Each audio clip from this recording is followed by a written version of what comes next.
Moi, je reste là, Merci. je vais prendre des notes, parce que, juste pour terminer, dans le prochain numéro de la Cité, numéro 7, qui sera en kiosque vendredi prochain, il y a un retour sur cette discussion.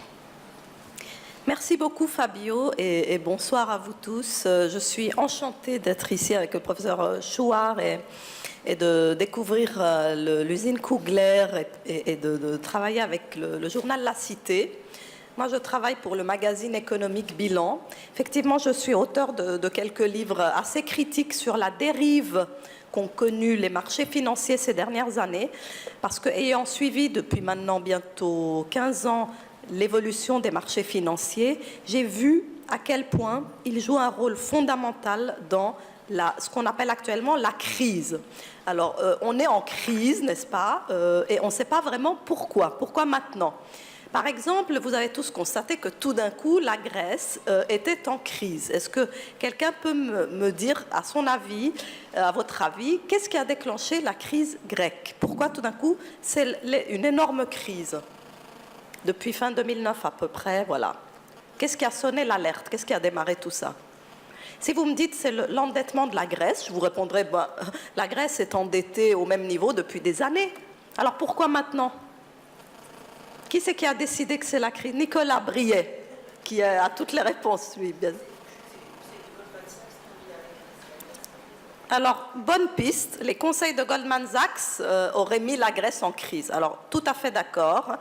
Tout a commencé par le fait que, fin 2009, les agences de notation ont dit que certains petits pays de la périphérie de l'Europe, dont la Grèce, eh bien, leur taux d'endettement s'était un peu détérioré, c'est-à-dire qu'il n'était pas satisfaisant et qu'il fallait qu'ils reprennent un peu en main leurs finances publiques, c'est tout. Donc les agences de notation n'ont pas dit que ce pays était en faillite, ils ont simplement dit, dans les prochaines années, pardon, je fais du bruit dans ce micro, il faut que je l'éloigne un peu, dans les prochaines années, il faudrait que la Grèce essaye de tenir mieux son budget, d'accord? Ça, c'est ce qui s'est passé fin 2009. Qu'est-ce qu'ensuite a vraiment déclenché la crise? C'est qu'il y a eu une réunion entre 5 hedge funds, c'est-à-dire entre 5 fonds spéculatifs américains, dans un restaurant à New York. Un journal américain a raconté cette histoire, ce n'est pas du tout de la fiction. 5 fonds, dont le fameux George Soros, qui est celui qui avait fait couler la Banque d'Angleterre à l'époque et qui avait gagné 2 milliards sur une opération où il avait dévalué la livre sterling dans les années 70. Alors, ce fameux Soros, avec quelques autres spéculateurs et raideurs américains, décide que maintenant que la crise des subprimes américaines est passée, il faut qu'ils trouvent une nouvelle proie pour se faire énormément d'argent. C'était en février 2010 exactement, dans un restaurant new-yorkais, qui fait des très bons steaks, paraît-il. Et ces gens-là ont décidé de manière concertée, et j'insiste sur ce mot, d'attaquer l'euro à travers d'abord la Grèce et ensuite tous les autres petits pays périphériques. L'idée étant que si vous faites couler un petit pays comme la Grèce, il y aura effectivement un phénomène de panique sur les marchés qui fera que les autres pays voisins vont être contaminés, si on veut, parce que les investisseurs vont vendre aussi leurs titres sur ces pays et que ces fameux spéculateurs vont pouvoir s'engraisser à l'infini sur, en réalité, la faillite de la périphérie de l'Europe, voire de l'Europe entière. Quelque part, George Soros essayait de recréer le même coup qu'il avait fait et qu'il a rendu milliardaire dans les années 70. Alors, ça a été peu raconté, ça n'intéresse pas grand monde. Quand vous en parlez au secteur bancaire et financier, à des gens qui travaillent à Genève dans le métier de la finance, ils vous disent « Mais non, tout ça c'est très marginal, ça n'a rien provoqué ». Et pourtant, on sait très bien que ces hedge funds, par la suite, ont massivement vendu la dette, parce que ce que font les spéculateurs, c'est qu'ils gagnent de l'argent sur la baisse de la dette ou la baisse des actions d'un pays. Vous pouvez vraiment gagner à la baisse si vous pariez, si vous faites des paris avec des instruments dérivés, vous pouvez gagner sur la chute, sur l'effondrement d'un marché. Et c'est comme ça que de très nombreux millionnaires et milliardaires se sont constitués ces dernières années grâce à la crise de l'Europe. Ce sont des faits, j'ai les chiffres, je sais de quel fonds il s'agit, de quel gérant de fonds spéculatifs. On les connaît, ce sont des Anglais et des Américains pour la plupart. Et ils maîtrisent parfaitement l'art de la spéculation. Donc, ils se sont mis à accumuler des positions vendeuses records entre fin 2009 et début 2010, position record contre la Grèce. La ministre de l'économie grecque de l'époque s'en est d'ailleurs émue parce qu'au niveau du gouvernement grec, ils peuvent voir les mouvements qu'il y a sur leur dette quand même. Ils ont dit qu'est-ce qui se passe. Notre dette fait l'objet d'une sorte de pari baissier féroce tout d'un coup. Et effectivement, ces attaques, qu'est-ce qu'elles ont provoqué? Pourquoi ces attaques peuvent vraiment couler un pays? Parce que quand vous vendez très massivement la dette d'un petit pays comme ça, les taux d'intérêt que doit payer ce pays sur sa dette, ils explosent. Parce que si l'obligation d'État, l'obligation souveraine coule, le taux d'intérêt monte automatiquement. Donc, c'est comme ça que tout d'un coup, la Grèce se retrouve à payer 7% à cette époque-là et jusqu'au taux complètement ridicule et absurde de 20% récemment. Et donc, de facto, la Grèce a été éjectée du marché des capitaux. Elle ne pouvait plus se financer sur le marché international de la dette internationale, si vous voulez. Donc, ça vient des marchés. La Grèce était en crise à travers les attaques spéculatives anglo-saxonnes.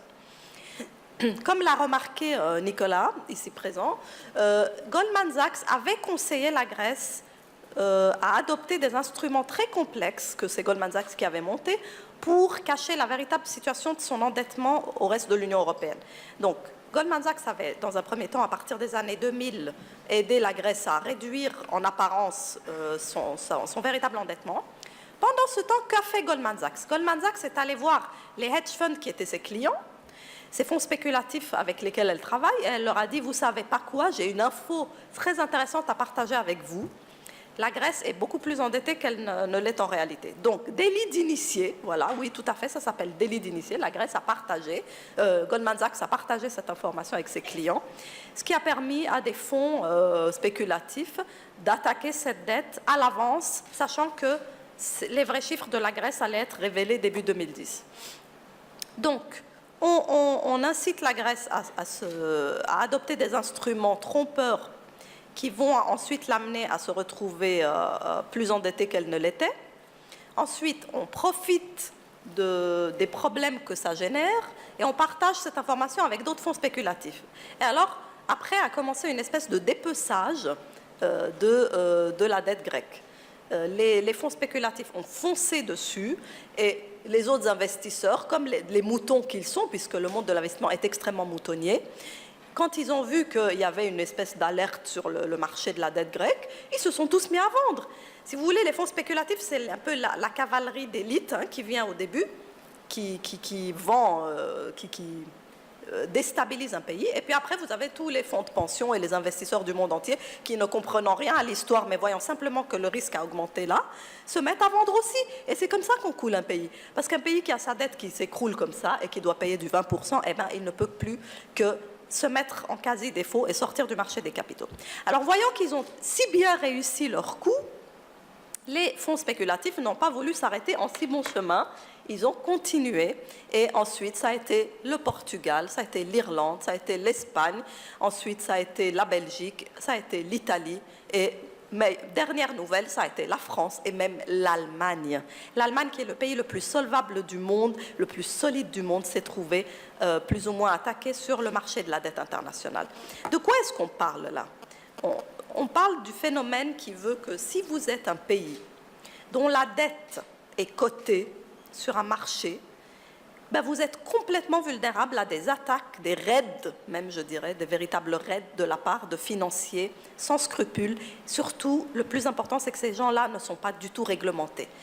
Le marché de la spéculation, tous les instruments que ces gens utilisent, c'est-à-dire des produits dérivés, ne sont absolument pas réglementés par Washington et par Londres, qui ont refusé de manière permanente et de manière catégorique de toucher à ces instruments-là.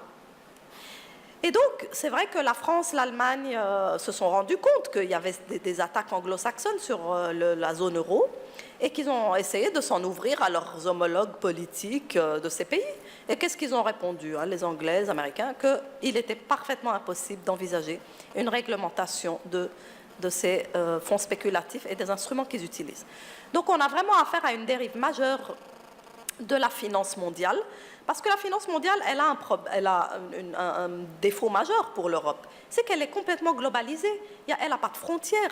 Depuis New York ou depuis Londres, vous pouvez passer des ordres de bourse sur la dette grecque. Vous n'avez pas besoin de passer par Francfort ou Paris, ou vous pouvez passer vos ordres de bourse d'ailleurs. Ce qui fait que si l'Europe, elle réglemente et elle veut limiter tout ça, elle peut réglementer que ce qui se passe sur son territoire. Elle n'a absolument aucune prise sur ce qui se passe depuis les salles de marché américaines et anglaises. Et donc, l'Europe est en train d'être coulée par l'Angleterre et les États-Unis. Et moi, je qualifie ça d'une guerre mondiale financière. Comme la plupart d'entre nous ne s'intéressent pas à la finance, ne suivent pas ce qui se passe sur les marchés, ne sont même pas conscients de ce qu'est un produit dérivé, quand quelqu'un comme moi va dire que la Troisième Guerre mondiale est financière, on va lui dire « mais non, non, ça reste le politique et le militaire qui priment ». Eh bien non, parce que la finance, c'est très commode. Pourquoi est-ce que c'est si commode ?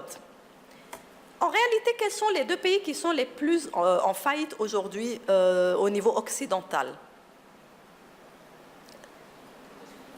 États-Unis, bonne question, bonne réponse, Angleterre, absolument. L'Angleterre et les États-Unis sont en faillite, tous les deux aujourd'hui.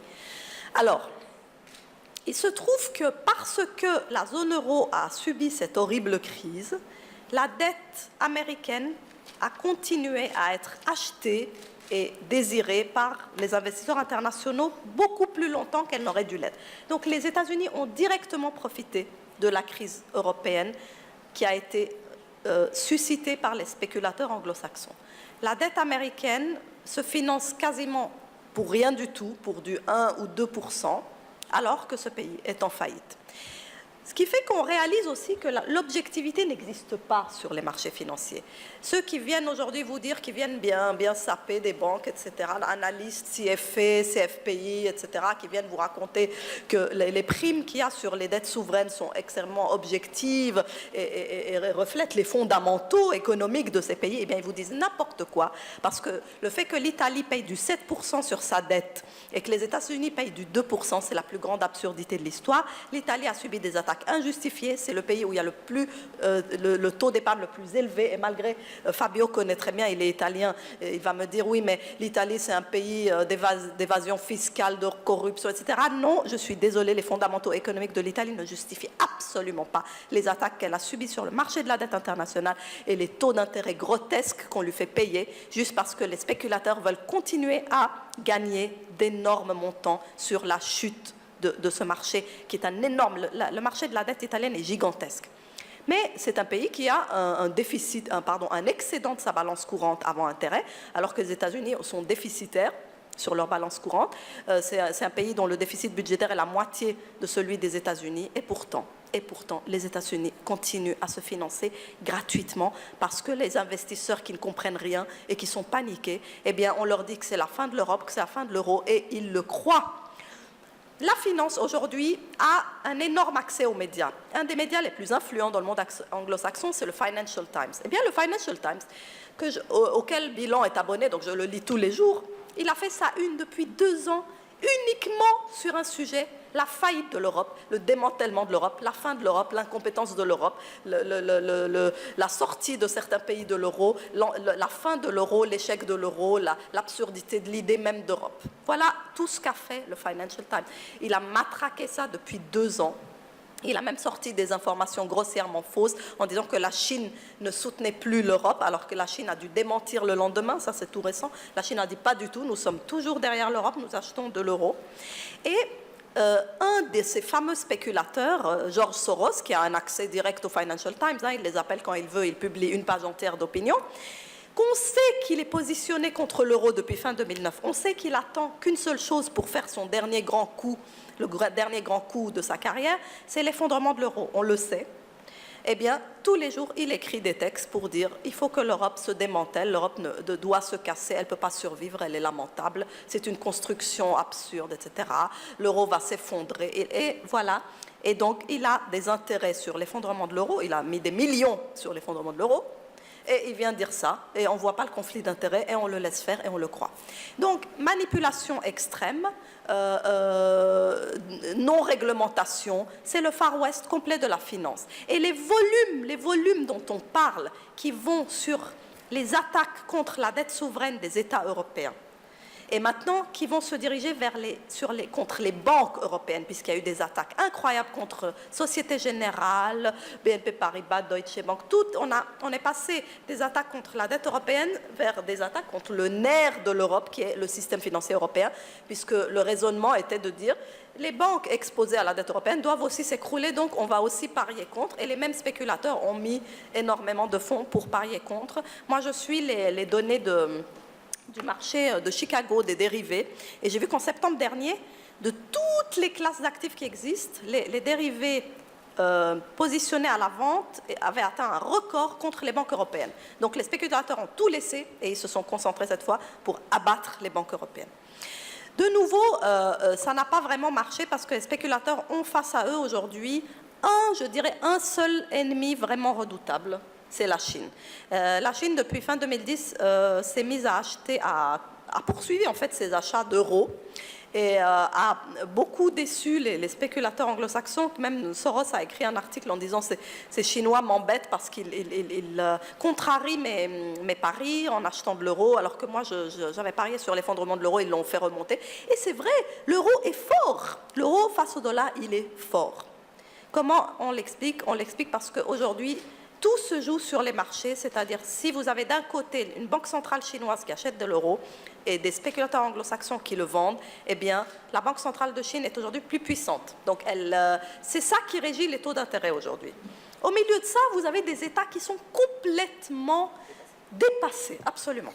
D'abord, ce n'est que tout récemment qu'ils ont compris ce qui se passe sur le marché international de la dette, qu'ils ont compris que c'est le marché des dérivés qui régit les marchés de la dette souveraine. Chose complètement grotesque, comment les dérivés, un petit marché opaque comme celui-là, non réglementé, peut décider du sort de la dette souveraine d'un pays. Et pourtant, c'est ce qui se passe. 5 hedge funds peuvent décider qu'un tout petit pays comme la Grèce s'écroule, puisqu'ils font de l'effet de levier sur leurs paris baissiers et ils font couler cette dette. Oui, 5 fonds spéculatifs peuvent faire couler un pays de 10 millions d'habitants et des millions de fonctionnaires peuvent se trouver dans la rue parce que 5 fonds spéculatifs ont gagné plusieurs centaines de millions en coulant la Grèce. On assiste là à un transfert direct d'argent, d'épargne, de richesse, voilà, de populations qui travaillent, de salariés, de gens qui ont une activité économique réelle. Et cette richesse-là est directement transférée dans les poches de ces spéculateurs. C'est pas de la démagogie, c'est tout à fait techniquement explicable. C'est qu'en coulant cette dette et en gagnant sur la chute, la différence entre le prix de départ et le prix d'arrivée de la chute de cette dette, ces spéculateurs empochent des millions. Et après, ce pays est obligé de se mettre à une austérité monstrueuse. Il est obligé de geler, voire de réduire les salaires de ses fonctionnaires, d'être en récession économique, son marché de la consommation s'écroule, il est même en dépression. C'est l'austérité. Donc des millions de gens, en fait, doivent se serrer la ceinture pour subventionner ce que font des spéculateurs. Et pourtant, tout se passe comme si la crise nous était tombée, je ne sais pas, de la planète Mars. Personne ne dit d'où vient la crise. Tout le monde dit oui, c'est la crise. Ça nous est tombé sur la tête. Malheureusement, la Grèce est en crise et maintenant c'est l'Italie qui est en crise et on ne sait pas pourquoi.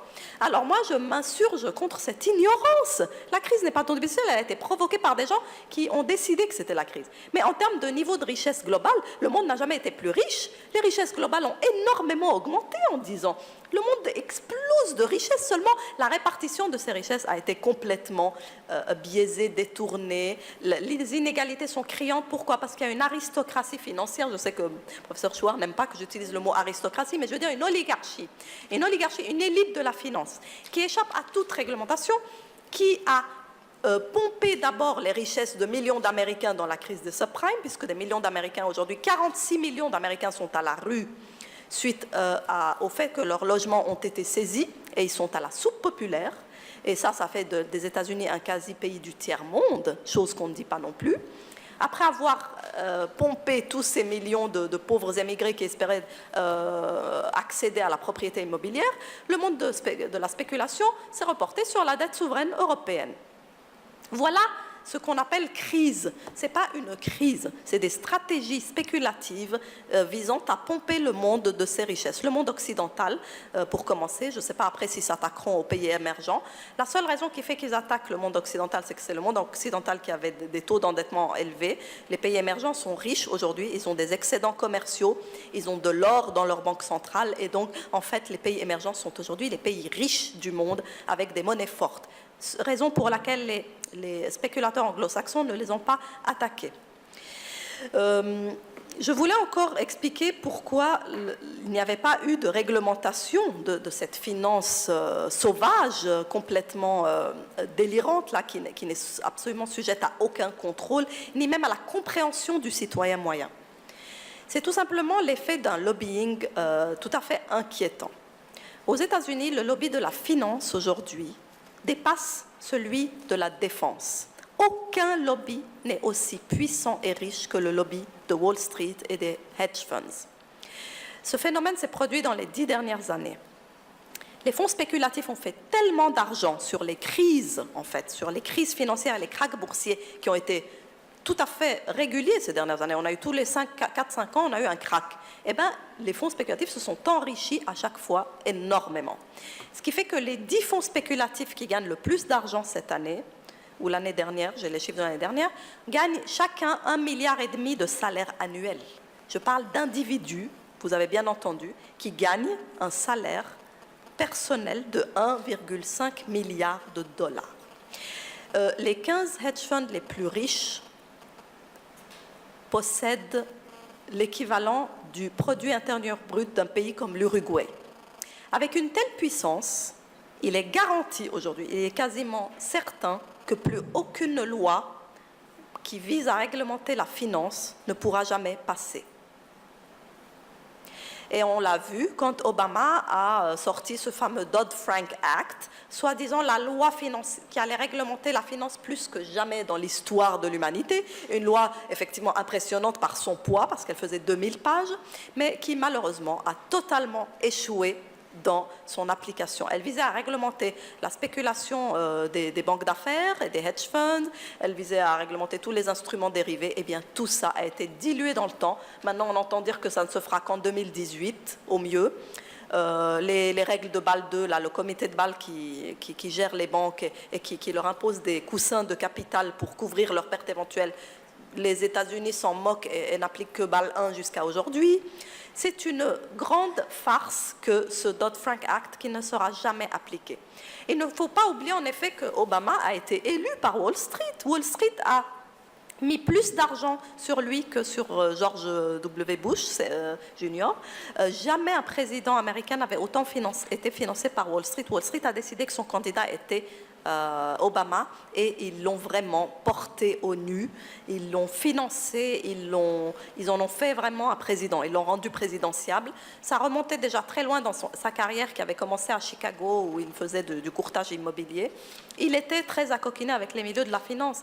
Quand il est arrivé au pouvoir, il a bien cherché à moraliser la finance, à plafonner les bonus, mais très vite, les puissantissimes gérants de hedge funds lui ont fait comprendre que ça n'allait pas. En juin dernier, ils ont tous viré de bord et sont passés au camp républicain, simplement parce qu'il avait essayé de dire qu'il y avait 2 ou 3 choses qui n'allaient pas dans le secteur de Wall Street. Et maintenant, les fameux pontes des fonds spéculatifs font des grandes parties pour des gens, des candidats à la présidentielle du Parti républicain américain. Donc, Obama ne sera probablement pas réélu, car Wall Street n'est plus derrière lui. Voilà où en est l'état de la démocratie aux États-Unis. Il n'est plus possible de chercher à juguler les débordements gigantesques des spéculateurs américains, parce que ces gens-là sont extrêmement puissants, ils sont très proches de ceux qui gèrent le Trésor américain. Le département du Trésor a un temps été géré par John Hank Paulson. Henry Paulson, qui était l'ex-patron de Goldman Sachs. La Securities and Exchange Commission, qui est le gendarme boursier américain, a été gérée par des présidents, des anciens patrons de banques américaines, des milliers. La Réserve fédérale américaine est extrêmement proche de Wall Street et de la Maison-Blanche. Tout est imbriqué, tout le monde se connaît, tout le monde est ami. Wall Street est partout et ce n'est pas juste de la paranoïa. On a tous les noms, on a les montants qu'ils payent. On sait que jamais une loi ne peut changer cet état de fait. Alors aujourd'hui, comment l'Europe peut s'en sortir avec cette terreur que constituent les marchés? Les marchés ont fait partir Papandréou de la présidence de la Grèce, ils ont fait partir Berlusconi. Certains diront tant mieux, mais ce n'est pas au marché de faire le travail que devrait faire le citoyen et de se substituer à la démocratie.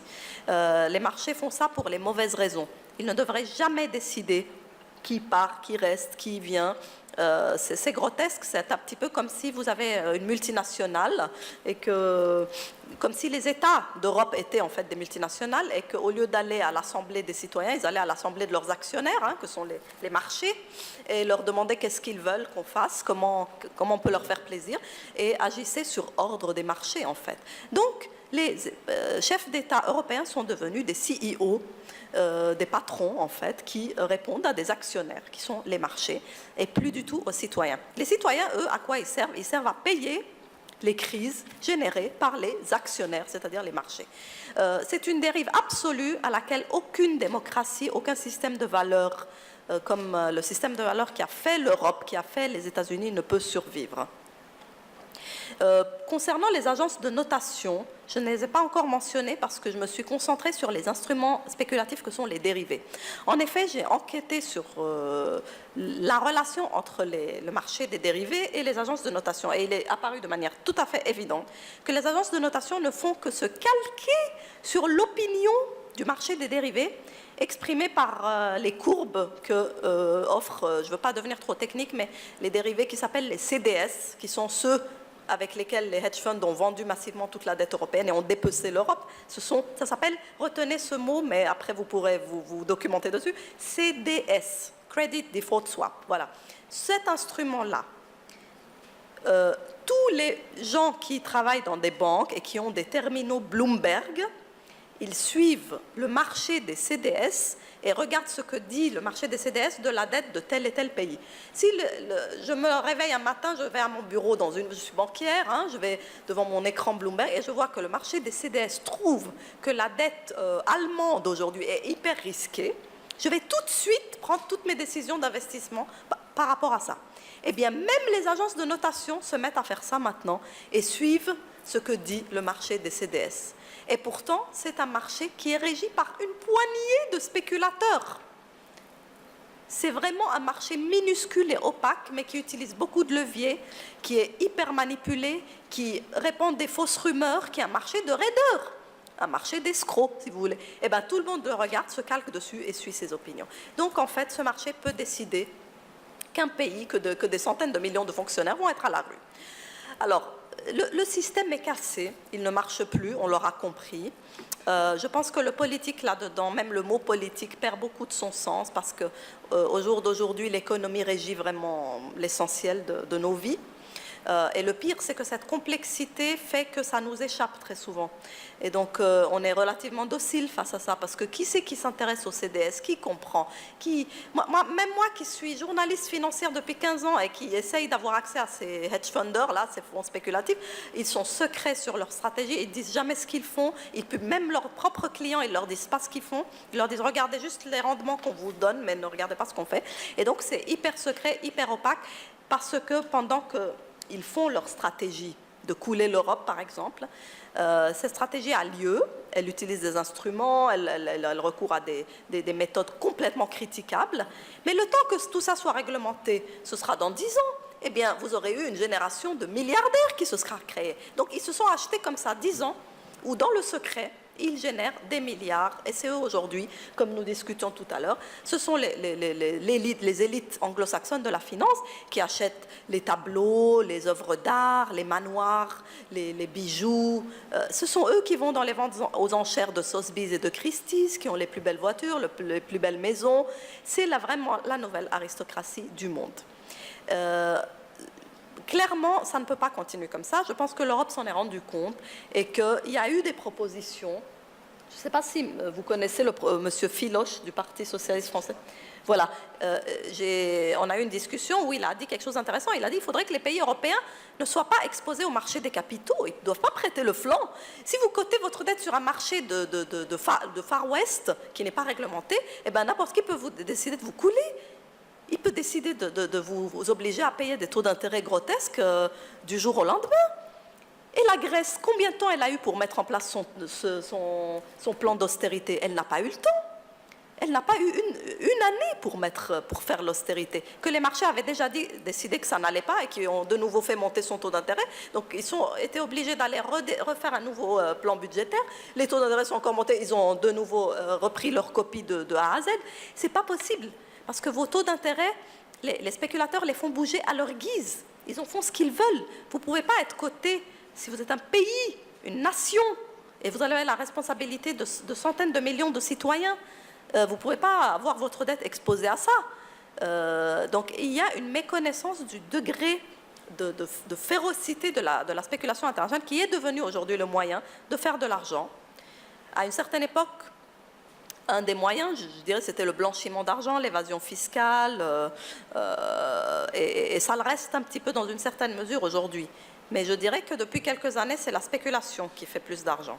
Donc les profils de gens qui géraient des fortunes en secret, par exemple en Suisse, pour aider beaucoup d'Africains et de Russes et de Français à échapper au fisc, c'était un profil très en vue dans les années 60 à 80. Depuis les années 2000, c'est le profil du trader spéculateur qui est le profil en vue, celui où tout le monde veut être pour faire de l'argent, clairement. Mais tout comme les instruments de la spéculation sont jalousement préservés de toute réglementation et même de la connaissance du public, les instruments de l'évasion fiscale le sont aussi. Il m'a par exemple fallu enquêter pendant une année pour écrire un livre sur le fait qu'aujourd'hui, l'évasion fiscale est devenue un produit de riches et qu'il existe un instrument qui s'appelle le trust discrétionnaire et irrévocable. Je mentionne au passage que c'est aussi un instrument anglo-saxon qui est devenu l'instrument roi de l'évasion fiscale. Ce n'est plus le secret bancaire suisse qui a été détruit maintenant, c'est le trust. Et donc, de la même façon que le trust a toujours échappé à toute réglementation, à tout échange d'informations fiscales, qu'il a été au-dessus des lois, qu'il est destiné aux plus grandes fortunes, de la même façon, les dérivés financiers qui servent à créer d'énormes fortunes, à flouer des États, à couler des États et à appauvrir des millions de gens, ça reste au-dessus de toute réglementation et de toute même connaissance, parce que c'est tout simplement beaucoup trop complexe et souvent même beaucoup trop coûteux à enquêter, pour démanteler, pour dévoiler.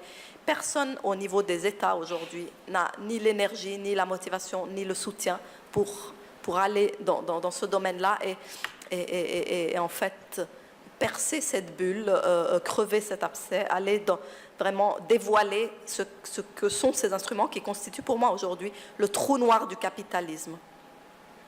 Je vous remercie de votre attention. Je ne sais pas si je suis dans les temps, mais merci beaucoup.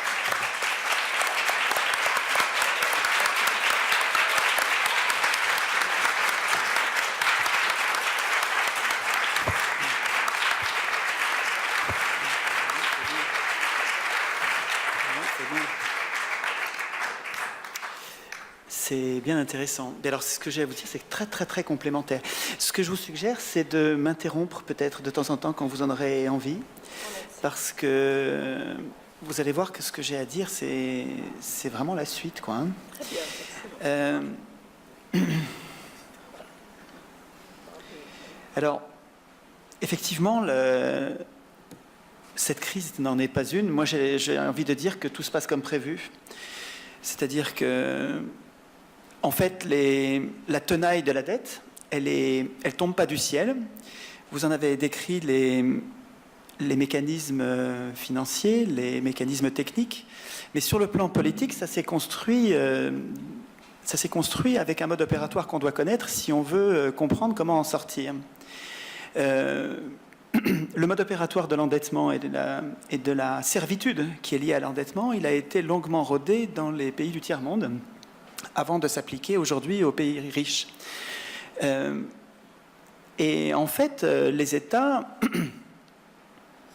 aurait besoin d'un outil dont on les a privés, qui s'appelle la création monétaire, qui est la possibilité, donc, normalement régalienne, le droit normalement régalien, c'est-à-dire réservé aux États et aux puissances publiques, de créer eux-mêmes la monnaie dont ils ont besoin.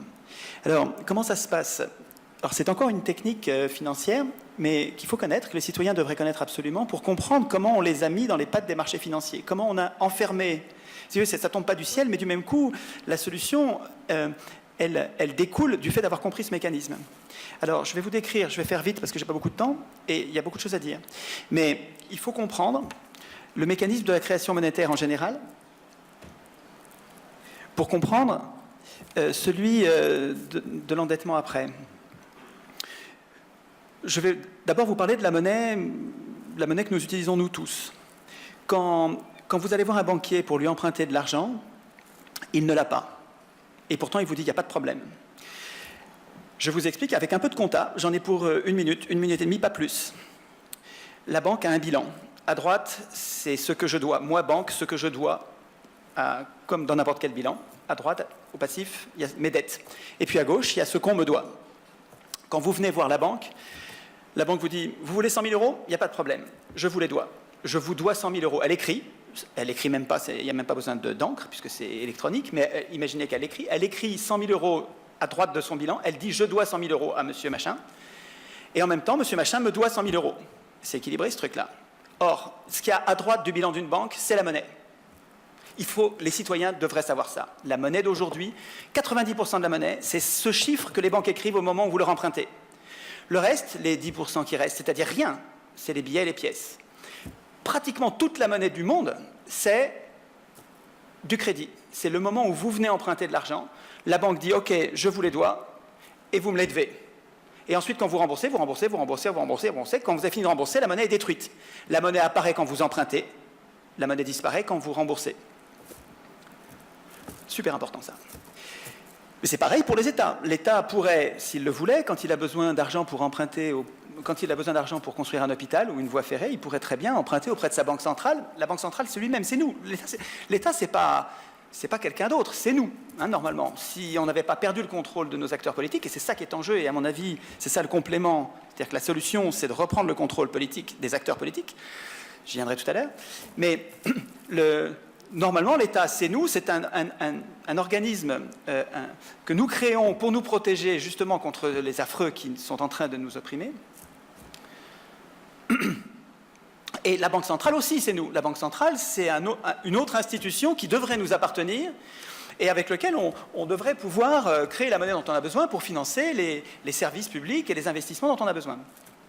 Comment ça se passerait si ça se passait normalement? Et comment ça se passait avant que les banquiers privés nous le veulent, ce droit? Comment ça se passait? Eh bien, moi, État, ayant besoin de 100 milliards pour construire un hôpital, par exemple, ou une autoroute, peu importe, j'ai besoin de 100 milliards pour un investissement public.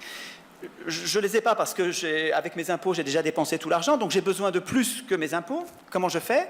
Je me tourne vers ma banque centrale. La banque centrale, c'est moi. Il faut comprendre que ce n'est pas les banquiers privés, ce n'est pas les marchés financiers, c'est justement là que ça se joue. Je me tourne vers ma banque centrale et je lui dis, banque centrale, j'ai besoin de 100 milliards d'euros. La banque centrale vous dit, il n'y a pas de problème, elle n'a pas l'argent, elle fait comme les banques privées avec nous. La banque centrale se tourne vers l'État, lui dit, il n'y a pas de problème, je vous dois, moi, banque centrale, je vous dois 100 000 euros, 100 milliards, ce coup-ci, je vous dois 100 milliards. Vous, État, vous me devez 100 milliards. C'est équilibré, pas de problème. Et ensuite, quand on rembourse sans intérêt. Tout se joue là. Tout est là.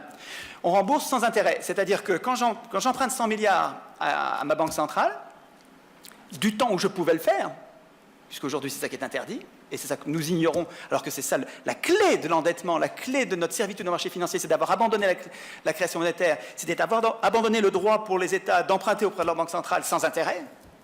C'est la loi Pompidou. Hein. En France, c'est la loi Pompidou-Rothschild en 1973, mais aux États-Unis, c'est pareil. En fait, ça se passe comme ça dans tous les pays du monde, dans beaucoup de pays. Si j'emprunte 100 milliards, avant que des félons, des traîtres me privent de ce droit, j'empruntais auprès de ma banque centrale, j'empruntais 100 milliards, je remboursais, sur 20 ans, je remboursais 100 milliards. En euros constants, mais je remboursais 100 milliards. Ça ne m'avait pas coûté d'intérêt. Ce que, en 1973, le président de la République, Pompidou, et son ministre des Finances, Giscard d'Estaing, je ne sais pas comment ça s'est passé, je ne sais pas si ça s'est passé, je ne connais pas la situation en Suisse. Ce qui s'est passé en France, c'est que l'État, en fait, pas l'État, des humains en chair et en os, certains humains, des traîtres absolus, des traîtres, des gens qui nous représentaient, qui devaient nous défendre, ont décidé qu'à partir d'aujourd'hui, en 1973, l'État ne peut plus emprunter auprès de sa banque centrale. Pour un citoyen normal, c'est incompréhensible. Personne ne peut comprendre ça. L'État ne peut plus emprunter auprès de sa banque centrale, et alors ? Qu'est-ce que ça peut me faire? C'est super important, c'est ce moment-là. Qu'est-ce que ça veut dire en clair? Quand l'État ne peut plus emprunter auprès de sa banque centrale, ça veut dire qu'il faut qu'il emprunte auprès des marchés financiers, auprès de ceux qui ont de l'argent. Contre-intérêt. Et contre-intérêt, évidemment. Voilà. C'est-à-dire que quand vous empruntez 100 milliards au marché... engraisser les investisseurs. Voilà. Exactement. Mais c'est les mêmes, si vous voulez. Pompidou était le directeur de Rothschild avant d'être président de la République. Et ce n'est pas un détail. On voudrait nous faire croire que c'est une coïncidence ou qu'on est antisémite quand on dit ça. Bullshit. C'est pas possible que ce soit une coïncidence. La principale banque à laquelle l'État français s'est mis à emprunter, c'est à la banque Rothschild, suite à cette loi. Exactement. Absolument. Alors, pas seulement, mais... C'est pas mal comme client, l'État français. Donc, ce qu'il faut comprendre, c'est que la servitude des États au marché financier, l'asservissement des États au marché financier est le résultat d'une première décision politique. Ce n'est pas la seule, vous savez, il y a une suite. Une première décision politique qui consiste à le priver de la création monétaire. C'est-à-dire que quand il a besoin d'argent, l'État va devoir emprunter auprès de ceux qui ont de l'argent, moyennant un intérêt. C'est une première pince de la tenaille. Mais à elle seule, elle ne suffit pas, parce que si l'État est raisonnable, s'il ne dépense que ses impôts, s'il ne décide pas de dépenser plus d'argent que ses impôts, il pourrait, et à ce moment-là, il n'a pas besoin de monnaie, donc il n'a pas besoin d'emprunter auprès des marchés financiers, il pourrait très bien... Cette pince de la tenaille ne suffit pas. La pince de la tenaille ne suffit pas à créer la dette. Mais elle est, vous allez voir, elle fait partie de l'étranglement. La deuxième pince, c'est d'endetter l'État. C'est de lui faire dépenser plus que ce qu'il ne gagne, plus que les impôts. Non, mais c'est majeur, ça. C'est-à-dire que les parlementaires qui, aujourd'hui, ils se foutent de notre gueule quand ils viennent nous dire... Je ne devrais pas dire ça. Les parlementaires se fichent de nous quand ils disent aujourd'hui « Nous avons vécu au-dessus de nos moyens depuis 40 ans ». Mais c'est une blague. C'est eux qui ont voté des budgets en déséquilibre. C'est eux qui ont voté des budgets en déséquilibre depuis 40 ans. Et c'est chaque déséquilibre, chaque année, qui crée la dette. Et chaque année, alors le premier emprunt qui nous a ruiné, c'est l'emprunt Giscard, où on a remboursé beaucoup plus que ce qu'on avait emprunté. C'est une première catastrophe. Mais l'endettement de la France était insignifiant avant 1973, et puis comme par hasard, à partir de 1973, l'endettement est apparu, et puis il a gonflé jusqu'à être aujourd'hui à plus de 1600 milliards. 1600 milliards de dettes qu'on ne remboursera jamais. C'est irremboursable une somme pareille. D'ailleurs, on n'a jamais même commencé à rembourser. Pour l'instant, on n'a remboursé que les intérêts. Ce qui les intéresse, c'est les intérêts. Ceux qui décident ça, ceux qui ont convaincu, avec je ne sais pas quel argument, Pompidou et Giscard d'Estaing, de prendre cette décision inique. Et ceux qui ont convaincu ensuite les parlementaires, de gauche comme de droite, de voter des budgets en déséquilibre et donc de fabriquer la dette de toutes pièces, ces gens-là n'ont pas un intérêt au remboursement du capital, ils ont un intérêt à ce qu'on paye les intérêts. C'est ça leur intérêt à eux, c'est que nous payons les intérêts. Ils se foutent pas mal du remboursement du capital. Enfin, ils s'en foutent pas du tout, mais c'est pas ça l'objectif. Le système pourrait durer la longueur d'une vie, le temps qu'il soit mort. Je veux dire, eux, ce dont ils vivent tous les jours en ce moment, tous les ans, c'est du remboursement de l'intérêt. Or, il se trouve qu'aujourd'hui, on en est rendu à un point, en France en tout cas, je ne sais pas où ça en est pour la Suisse, j'aurais dû me renseigner peut-être là-dessus. Non, mais la Suisse a 60% de taux d'endettement, entre 40 et 60% ces dernières années. Oui, elle est très faiblement endettée grâce au frein à l'endettement que Merkel préconise maintenant pour toute la zone euro. Et donc là, on est bon pour ça. On n'a pas eu recours au même niveau d'endettement que l'Europe. Je n'arrive pas à croire. Ils prétendent que c'est par facilité que les élus ont laissé filer la dette. Ils disent ça. Ils disent les élus ont laissé filer la dette et c'est du clientélisme, c'est de l'électoralisme, c'est pour ne pas être impopulaire et pour être élu. J'en crois pas un mot. Voilà. Je leur ferai un procès d'intention. Je sais que je me trompe peut-être. C'est juste pas crédible. Voilà, c'est pas possible. C'est trop. Je veux dire, l'intérêt de ceux qui font élire les élus. Les élus ne sont pas élus tout seuls. Et ça va être la deuxième partie de ce que j'ai à vous dire. Parce que tout se tient sur ce moment essentiel de la campagne électorale, du financement de la campagne électorale, qui rend les élus débiteurs de ceux qui ont financé la campagne électorale. Et ce n'est pas vous et moi qui avons financé la campagne électorale. Ce sont des gens ultra riches, les mêmes qui prêtent à l'État endetté. Et bon, c'est peut-être une coïncidence. C'est peut-être une coïncidence que ceux qui ont permis d'élire les élus soient les mêmes qui prêtent à un État endetté jusqu'au cou par les élus qui ont voté les budgets en déséquilibre. C'est peut-être une coïncidence. Je ne le crois pas. Voilà, je ne crois pas. Alors, je n'ai pas la preuve, hein, et puis on va me dire que je suis un complotiste, que je suis un paranoïaque, comment ils disent, un conspirationniste, un fasciste, un antisémite. Hein. Voilà. Mais c'est pourtant... complot judéo-maçonnique, évidemment. Oui, voilà. C'est pour faire taire les gens qui réfléchissent. Alors, la loi 73, ce que la loi de 73 a décidé, une loi aurait pu le défaire. C'était encore moindre mal, c'était pas si grave. Un élu vertueux, honnête, un élu soucieux de l'intérêt général, vraiment, aurait pu, avec sa majorité, décider de défaire la loi Pompidou-Giscard. Le problème, c'est qu'en 92, cette interdiction pour les États d'emprunter auprès de leur banque centrale, donc cette privation de la création monétaire, cette pince-là, elle a été montée au plus haut niveau du droit, au niveau constitutionnel et au niveau international, dans le traité de Maastricht, article 104, et qui a été bien sûr reproduit dans le TCE, le traité constitutionnel, mais c'est fallacieusement traité constitutionnel, parce que c'est un traité anticonstitutionnel. Le traité de Lisbonne, le traité de Maastricht, tous les traités européens sont des traités anticonstitutionnels. Il faudra que je prenne 10 minutes, un quart d'heure pour vous parler de ce que c'est qu'une constitution et à quoi ça sert, et qu'est-ce que ça devrait être, et pourquoi nos constitutions sont des anticonstitutions. Elles ne font pas leur boulot de constitution. Je pense à vous parler de ça après.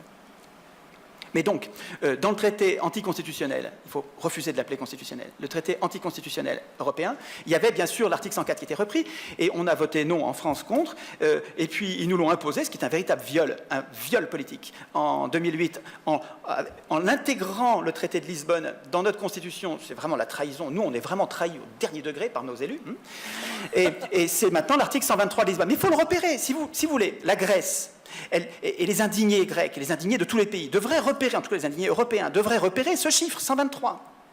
Parce que ce chiffre 123, c'est celui qui dit, au plus haut niveau du droit européen de toutes les nations européennes, et les Suisses, vous ne devriez pas entrer dans l'Union européenne, c'est un piège absolu, c'est un piège politique majeur, hein. Évidemment, mais je crois que vous avez compris ça. Mais l'article 123, les Européens devraient comprendre que ce qui asservit les États au marché financier a un nom, 123. L'article 123 du traité de Lisbonne, qui s'appelle TFUE maintenant, interdit aux États d'emprunter auprès de leur banque centrale. Donc, impose aux États d'emprunter au marché financier, enfin à ceux qui ont de l'argent, c'est-à-dire aux riches. C'est-à-dire à ceux dont, comme par hasard, on a baissé les impôts, ce qui leur libère de l'argent pour prêter à l'État, mais cette fois-ci, au lieu qu'on leur prenne, ils nous le prêtent et il faut qu'on leur rende, et en plus, il faut qu'on leur rende un intérêt. Ils s'en sortent bien. Donc, il me semble que le complément de ce que disait Mireille tout à l'heure, c'est la solution pour en sortir, c'est de mettre fin à ce sabordage monétaire qui consiste à priver l'État du droit d'emprunter auprès de sa banque centrale sans charge d'intérêt. Mais il faut appeler les choses par leur nom. On ne peut pas se contenter de dire oui, mais les politiques sont faibles, ils ont tout abandonné. Non, non, ils ne sont pas faibles. Les pouvoirs sont très forts. La gendarmerie continue à obéir à la Constitution. L'armée continue à obéir au pouvoir public. Les tribunaux continuent à faire appliquer la loi. Non, le pouvoir est très puissant. Il n'est simplement pas au service de l'intérêt général, mais il est très puissant. Il ne faut pas dire que le politique est devenu impuissant au profit de l'économique. Je pense que c'est pas ça le problème. C'est une mauvaise façon de désigner le problème, ce qui nous interdit de le régler. La vraie cause de notre problème, c'est que les élus sont élus grâce à l'argent des riches et rendent prioritairement, via la campagne électorale, comme vous le faisiez tout à fait remarquer à propos d'Obama, mais c'est pareil pour tous les élus d'Europe, hein, pour tous les élus du monde, le mécanisme de l'élection. Et alors là, j'arrive sur le droit constitutionnel. Le mécanisme de l'élection, il n'est pas seulement aristocratique, c'est-à-dire qu'il consiste à nommer les meilleurs. Aristos, le meilleur. Quand j'élis quelqu'un, je désigne par définition le meilleur. Il est antidémocratique, le mécanisme de l'élection. Mais surtout, par le mécanisme de l'élection du gouvernement représentatif qui a été mis en place pendant la Révolution française et la Révolution américaine il y a 200 ans. Ce mécanisme-là nous conduit, nous, à élire des gens que nous n'avons pas choisis, qui ont été choisis par des partis politiques, et ceux qui sont élus sont ceux qui ont fait la meilleure campagne électorale. Or, la meilleure campagne électorale, c'est celle qui coûte le plus cher. Il y a des exceptions. De temps en temps, il y a un Chavez qui est élu. De temps en temps, il y a un Allende qui est élu. De temps en temps, il y a un gars qui représente vraiment le peuple qui est élu. ou la multitude. Mais c'est rarissime, et pour un comme ça, il y en a 1000 qui sont élus parmi les candidats des riches. Ce que je veux dire, c'est que nous défendons, nous, les gens humanistes qui cherchons une justice sociale, de gauche comme de droite d'ailleurs, hein, nous défendons nous-mêmes, comme une vache sacrée, l'outil de notre oppression politique, en défendant le suffrage universel, qui est un faux suffrage universel. Qu'est-ce qu'on appelle suffrage universel aujourd'hui? On appelle suffrage universel la désignation de maîtres politiques qui vont tout décider à notre place pendant 5 ans. Et je n'exagère pas, je ne suis pas un justo-boutiste. Qui va faire la politique après les élections? Est-ce que c'est vous ou est-ce que c'est les gens que vous avez nommés? C'est les gens que vous avez nommés, qui sont vos maîtres. Et quand vous le foutez dehors à la fin des 5 ans parce que vous n'êtes pas content, qui allez-vous élire à la place? Celui que vous aviez jeté 5 ans avant. C'est pas l'un, c'est l'autre, c'est là, ils se mettent à mi-temps, les gars. Quand ils se destinent à la politique, ils finissent leurs études, ils font Sciences Po, et ensuite ils vont faire l'ENA, et ensuite ils vont faire la politique. Ils se mettent à gauche ou à droite, on s'en fout, de toute façon ils vont avoir le pouvoir une fois sur 2. Ce que je veux dire, c'est que nous désignons des gens que nous n'avons pas choisis. Et donc, en fait, ce qu'on appelle suffrage universel aujourd'hui fallacieusement, ça consiste à désigner, parmi des gens que nous n'avons pas choisis, des maîtres politiques qui vont tout décider à notre place, contre lesquels nous ne pourrons rien faire pendant leur mandat. On ne pourra pas les révoquer, on ne pourra même pas les contredire. En Suisse, ce n'est pas vrai. Vous pouvez, heureusement, et c'est ce qui me fait dire que la Suisse est la seule, non pas démocratie, mais semi-démocratie, mais c'est déjà beau, avec le référendum d'initiative populaire, qui est une perle dans les institutions, et les Suisses le savent bien, évidemment. Mais donc, nous, en France, on n'a même pas les moyens d'abroger une loi, d'imposer une loi que les parlementaires ne veulent pas, ou de révoquer quelqu'un. Je ne pense pas que vous ayez le référendum révocatoire en Suisse, mais ils l'ont au Venezuela, par exemple, ou aux États-Unis, le recall.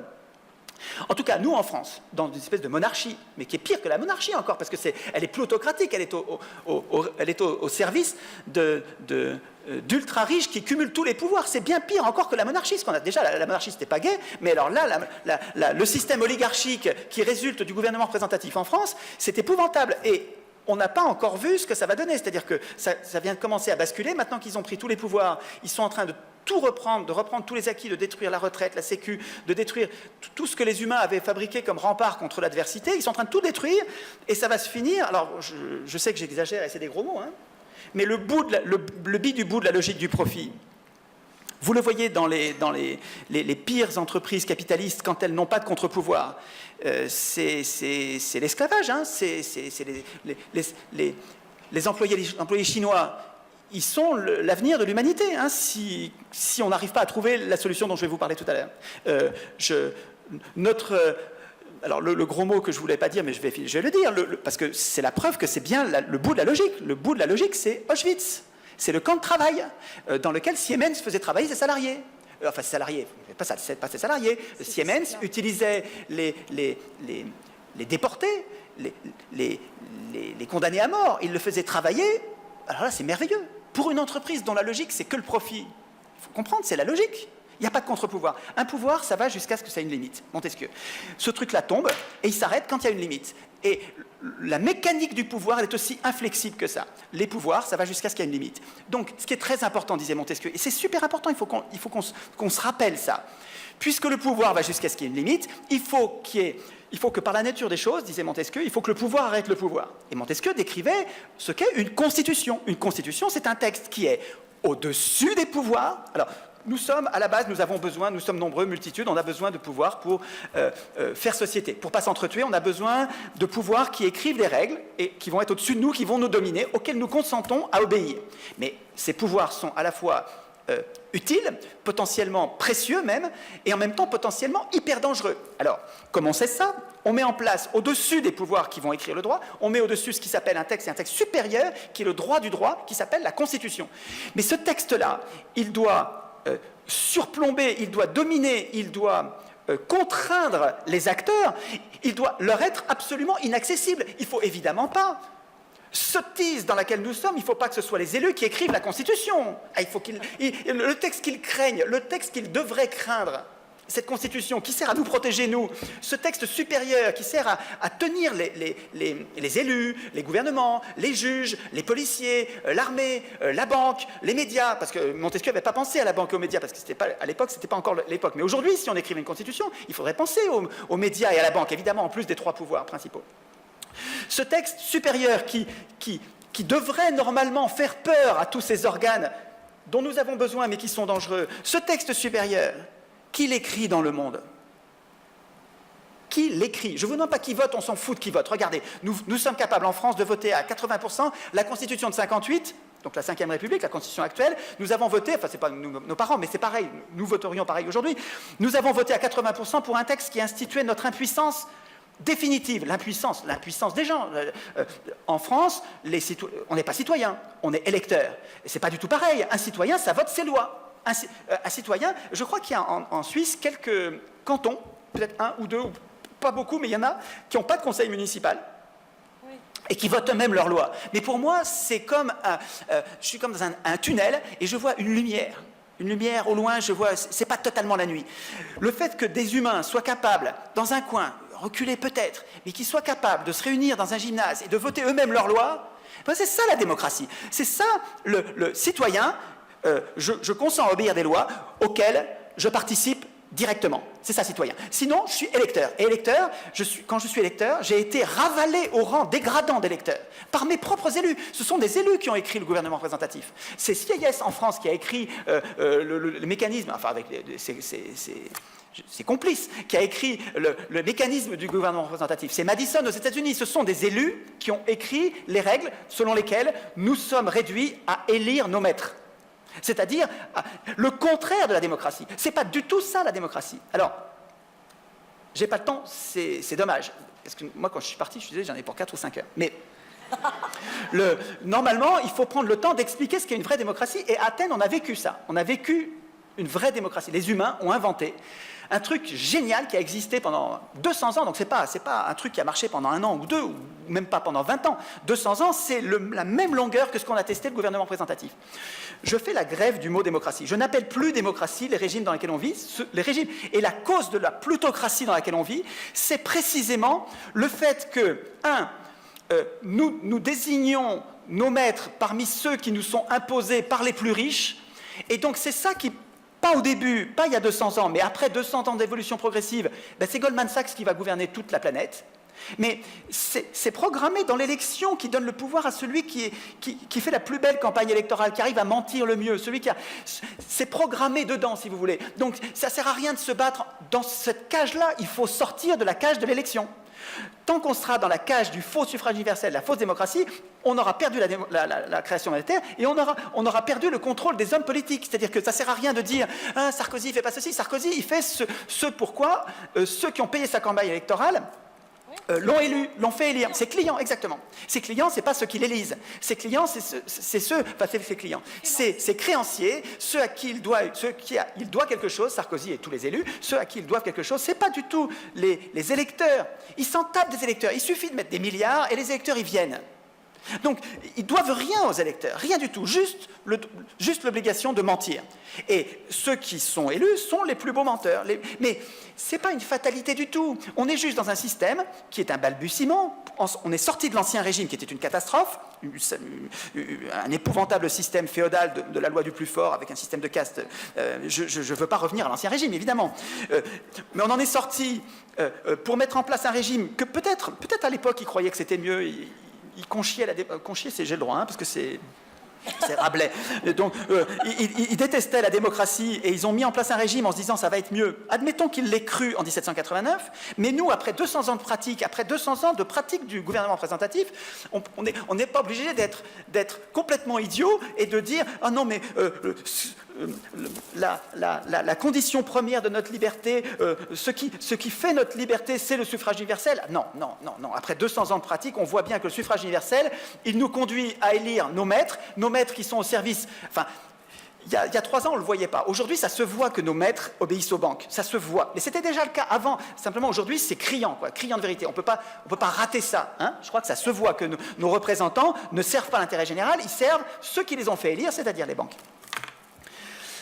Alors, ce n'est pas une fatalité. Ce que je voudrais dire dans la démocratie athénienne, si tu veux m'interrompre, n'hésite pas, mais il faut y aller, il faut m'interrompre vraiment. Sinon Oui, je voulais parler du keynésianisme, si on peut juste dire aussi qu'à l'époque où tous ces chefs d'État ont consenti cette concession majeure de faire qu'on emprunte auprès des marchés et non plus auprès des banques centrales, il y avait la montée du dogme keynésien, que je pense est complètement fallacieux, qui veut qu'il est tout à fait positif, et on a un regard très positif sur le fait qu'un État sans dette en vue d'une croissance future. Et à l'époque déjà de John Maynard Keynes, je pense qu'il y a toujours eu l'idée de guerre derrière, c'est-à-dire pour qu'un État keynésianisme d'origine et il y a Parce que, exactement, le keynésianisme ne s'applique qu'en période de crise. C'est-à-dire qu'en période de crise, et il a raison Keynes, le seul acteur contracyclique, le seul qui est capable d'avoir une politique contracyclique, puisque le marché il est toujours procyclique, le marché il est moutonnier, donc tout le monde va toujours dans le même sens. Et quand on est en situation de dépressionnaire, quand on a basculé, on est passé de l'euphorie et puis on change, maintenant on est triste et on est pessimiste, il y a un système qu'il faut expliquer, que je ne vous ai pas expliqué encore, qui est très important, lié à la création monétaire, qui fait que nous créons de moins en moins de monnaie. Je vous ai dit, la masse monétaire, c'est l'ensemble des crédits nouveaux.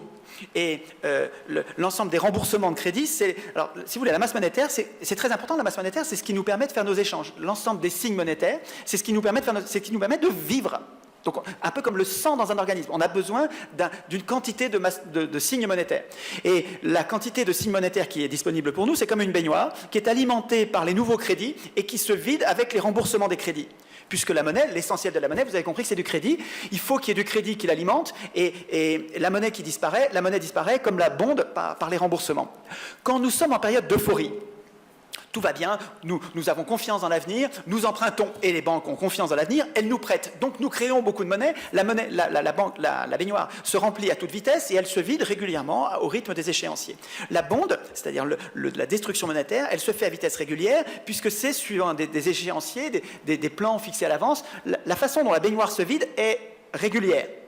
Pas irrégulière. Ce qui est irrégulier, c'est la façon dont la baignoire se remplit ou pas. Et en période d'euphorie, donc les périodes qui précèdent toutes les crises, les périodes où les banques prêtent, et nous empruntons, nous participons au truc, parce que la banque, elle ne crée pas la monnaie sans qu'il y ait des acteurs qui viennent emprunter. Il faut qu'il y ait les deux pour que la création monétaire ait lieu. Et donc, dans les périodes d'euphorie, nous créons beaucoup d'argent, la baignoire se remplit, et nous prenons trop de risques. Les acteurs prennent des risques avec de l'argent qui n'est pas le leur. Ils arrivent à parier parce que les banques prêtent, parce que tout le monde y croit. Puis à un moment, la tendance se retourne, et parce que les gens savent bien, quand ils parient comme ça sur l'avenir, ils savent bien que les arbres ne montent pas jusqu'au ciel et qu'à un moment ça va se retourner, donc tout le monde attend le moment où il va falloir vendre avant les autres pour pas se faire plumer. Et donc quand ça commence à se retourner, là ça se retourne à toute vitesse, là tous les moutons changent de sens et se précipitent dans l'autre direction, et cette fois-ci, en n'empruntant plus, nous n'empruntons plus, nous les acteurs, parce que nous ne faisons plus confiance à l'avenir, et puis les banquiers ne nous prêtent plus non plus, et donc vous avez comme le robinet qui s'arrête. Le robinet du crédit qui s'arrête, et là vous avez la baignoire qui se vide. Pourquoi elle se vide? Parce que les échéanciers, ils continuent, et ça se vide relativement vite. C'est-à-dire qu'en fait, la baignoire se vide, et là, le chômage apparaît. Mais c'est absurde ce système qui nous fait dépendre de notre humeur. Rendez-vous compte que nous avons un système qui régule la création, la masse monétaire en fonction, vous avez compris le mécanisme qui fait que quand nous sommes heureux, nous avons trop de monnaie, et quand nous sommes malheureux, nous n'en avons plus assez et nous sommes condamnés au chômage. Mais système débile, véritablement. Et ce que disait Keynes, c'est que en période de chômage, en période de difficulté, cette période où on est en train de s'assécher, on est en train de crever, et puis alors c'est procyclique, quand on crève, on produit de moins en moins, donc on y croit de moins en moins, il y a de plus en plus de monde au chômage, donc c'est vraiment, c'est auto-entretenu les phénomènes, dans un sens comme dans l'autre. Et ce que dit Keynes, et ça je pense que c'est imparable, l'école autrichienne voudrait nous faire croire que c'est le contraire, mais ça ne tient pas debout. Ce que dit Keynes, c'est que dans cette période-là, il n'y a qu'un seul acteur qui soit capable d'avoir une politique contracyclique, c'est-à-dire de faire ce que personne ne veut faire, c'est faire confiance, et qui soit capable de dépenser beaucoup d'argent pour relancer la machine, pour recréer la confiance dont on a vu l'échec complet de cette politique pendant ces 10 dernières années. Pourquoi? C'est pas parce qu'on n'est pas d'accord, vous et moi, le keynésianisme, dans un cycle normal d'euphorie ou de dépression, le keynésianisme est une bonne solution pour anticiper, pour donner un coup de pouce à l'économie, pour générer la croissance et améliorer le moral et relancer stimuler la consommation. Mais depuis 12 ans aux États-Unis, c'est un échec complet. Ils ont fait monétarisme après monétarisme après monétarisme, c'est-à-dire keynésianisme après keynésianisme. En mettant l'argent dans quelle poche? En mettant l'argent dans quelle poche? C'est ça le problème. Voilà. En mettant l'argent dans les poches des plus riches. À la base, les États-Unis étaient dans une crise d'endettement. Les États-Unis étaient dans une crise de crédit. Le keynésianisme ne fonctionne pas si vous avez déjà une société qui est complètement vraiment en état d'ébriété, noyés dans le surendettement, et que vous voulez régler ça avec encore plus d'endettement, c'est-à-dire de keynésianisme. Donc la recette n'a plus du tout marché aux États-Unis et on l'utilise à mauvais escient et on le sait. Le président de la réserve monétaire, la réserve fédérale américaine, sait très bien que le keynésianisme ne s'applique pas quand on est surendetté. Et l'école autrichienne a raison là-dessus. L'école autrichienne dit si on est surendetté, la solution c'est l'austérité. Il ne faut pas gommer le mot austérité de son vocabulaire. Il ne faut pas se surendetter à l'infini. Les États-Unis sont d'une spirale de surendettement qui va les mener jusqu'à la faillite. Et ils sont déjà techniquement en faillite aujourd'hui. La seule chose qui les maintient un peu, c'est la manipulation de l'information, la planche à billets, la crise de la zone euro. Mais les États-Unis sont en faillite suite à cette recette excessive de création de dettes. Alors, j'ai une objection. Vous voulez... Attendez, on a... C'est qu'il faut absolument mettre l'argent il faut mettre l'argent dans les poches des riches. Oui. Ben oui. Ah oui, alors bien sûr que l'austérité en Europe est regrettable. L'austérité en Europe de la part d'États qui sont otages des marchés de la dette, c'est complètement regrettable, bien sûr. Alors, je suis d'accord. Je pense quelque chose de très important, c'est qu'il faut faire attention aux poches dans lesquelles on met l'argent qu'on décide dans une politique keynésienne. Quand on décide sur le modèle keynésien de relancer l'économie, il est évident que si les 700 milliards dépensés par Paulson, le plan Paulson, vont dans la poche des banques ou des compagnies d'assurance qui sont toutes en faillite frauduleuse et dont on aurait dû jeter en prison les patrons des assurances et des banques en question, auraient dû être en prison pour faillite frauduleuse. Au lieu de ça, on leur déverse des milliards qu'ils ne vont pas dépenser, qui vont juste redépenser dans leur casino. Et en fait, cet argent, au lieu d'être dépensé dans les poches des acteurs économiques, donc, quand vous dites c'est un échec, mais parce qu'on n'applique pas, la technique de Keynes. La technique de Keynes, elle consiste à faire des grands travaux qui font travailler vraiment les gens et pas mettre l'argent dans le casino des riches qui ne nous concerne pas. Toutes les injections monétaires aux États-Unis ne sont pas allées dans l'économie réelle, chez les petites entreprises, dans le tissu économique. Ça ne va plus là, ça va dans la spéculation. Ah ben on est d'accord alors. Donc ce ne sont pas les politiques keynésiennes qui sont en défaut, c'est la mésapplication, la déformation au profit des plus riches, parce que ce sont comme vous disiez, ce sont les financiers eux-mêmes qui n'influencent plus le gouvernement, ils sont le gouvernement et qui réorientent les subventions. Votre idée est parfaitement juste, mais il faut absolument qu'on dise ici que le keynésianisme aussi n'est pas une bonne idée parce qu'il y a surendettement des entreprises et des ménages et du gouvernement fédéral et des comtés et des villes et des États américains. Tout le monde est surendetté, ça il faut absolument le dire. Oui. Le keynésianisme appliqué, c'est-à-dire endetter encore toutes ces entités-là, tous ces agents économiques sur du surendettement existant est une mauvaise idée. Donc d'abord des endettements, ensuite keynésianisme, c'est-à-dire permettre d'avoir accès à des liquidités, mais à l'économie réelle. Alors évidemment, on n'a rien vu de tout ça. On n'a rien vu de tout ça. Alors, pour vous dire un mot je vais reprendre le crachoir encore pendant 10 minutes, un quart d'heure. Mais il faut que je vous décrive. Moi, j'ai une solution. J'ai un truc. Un vrai truc. Hein. Alors, vous êtes bien le seul. Alors voilà, mais j'en parle nulle part. Et vous allez comprendre pourquoi on n'en parle nulle part. Et pourtant, c'est un véritable antidote. Un antidote. Parce que...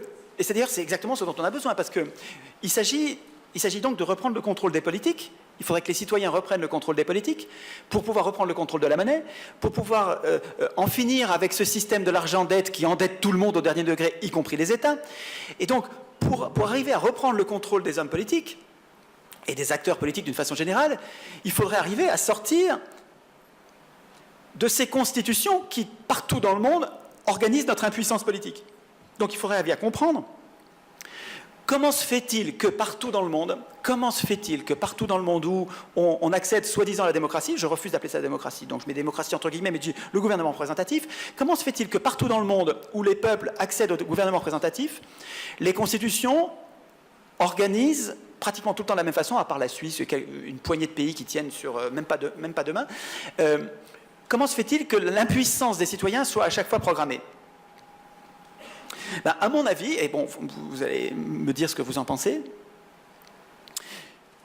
ça vient, la mauvaise écriture, l'écriture de mauvaises constitutions qui nous protègent mal, vient du fait que ceux qui ont écrit, et c'est partout, ça se passe partout et à toutes les époques, hein, ceux qui ont écrit les constitutions, toujours, à chaque fois, sont élus parmi les membres des partis politiques qui sont imposés, qui donc écrivent des règles pour eux-mêmes, Ils savent qu'ils vont être ensuite dans les institutions qu'ils sont en train d'écrire. Et comme ils savent qu'ils vont écrire, comme ils savent qu'ils écrivent des règles dans lesquelles ils vont entrer, ils sont en situation, la situation la plus banale du conflit d'intérêts le plus total, et c'est toute l'Assemblée constituante à chaque fois qui est élue. Donc c'est 100% de ceux qui écrivent la Constitution sont en situation de conflit d'intérêts. Ils ont tous un intérêt personnel. Je ne dis pas qu'ils sont malhonnêtes, hein. Parce que de la même façon que quand vous récusez un juge, vous savez, les juges, vous décidez qu'un juge va trancher les litiges entre les citoyens. Et pour qu'il soit juste, le plus juste possible, on décide qu'il est indépendant. Donc on se débrouille pour qu'il soit indépendant, qu'il n'ait pas d'autorité, et ça nous garantit qu'il va être relativement juste. Et par contre, ce juge, quand on s'aperçoit que dans une affaire, c'est sa fille qui est victime ou sa fille qui est accusée, enfin, ou sa fille ou quelqu'un de proche, quoi. Si un de ses proches, on le récuse. Et ça ne veut pas dire qu'il est malhonnête. Ça dit que ça s'appelle un conflit d'intérêts, c'est-à-dire que dans cette situation-là, dans cette occurrence précise, le juge est incapable d'être juste. Donc, ce qu'on comprend très naturellement à l'occasion d'un juge et d'un conflit d'intérêts pour un juge, je pense que c'est clair, c'est exactement la même chose quand un parlementaire écrit la Constitution. Je ne dis pas qu'il est pourri. Quand un ministre écrit la Constitution, je ne dis pas qu'il est pourri. Quand un juge écrit la Constitution, je ne dis pas qu'il est pourri. Quand un homme de parti écrit la Constitution, je ne dis pas qu'il est pourri. Je dis que dans cette occurrence précise, comme un juge, il est dans une situation de conflit d'intérêts où il ne peut pas être juste. Ce gars-là, je ne peux pas lui demander de programmer le référendum d'initiative populaire qui va permettre de le contrarier. C'est-à-dire que quand lui ensuite va exercer le droit, quand il va exercer son mandat, il va constamment avoir dans ses pattes le peuple qui regimbe et qui récrimine, qui lui impose des lois qu'il ne veut pas, qui lui retoque les lois qu'il avait choisies. Donc c'est normal que partout dans le monde, les parlementaires qui se bombardent députés constituants, c'est normal qu'ils n'instituent pas le référendum d'initiative populaire. Mais ce n'est pas une fatalité.